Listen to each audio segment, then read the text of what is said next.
Stop it. Hand on the forehead, like, it's terrible.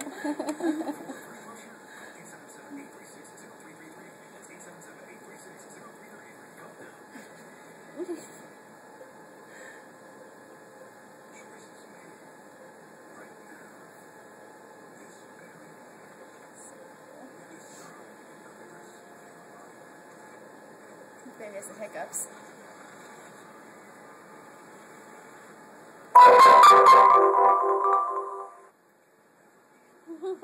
Bless his heart. Spencer had the hiccups like every day when I was pregnant with him. Really? And then the other two really didn't ever have them.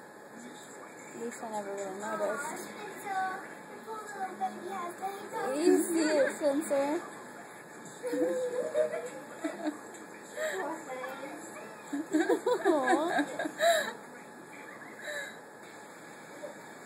Feet right there.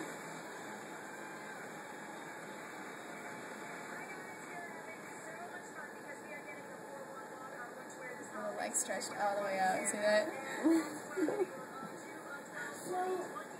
Here's some hands.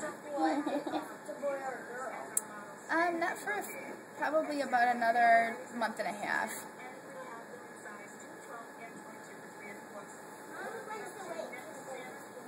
Yeah, Mommy wants to wait this time.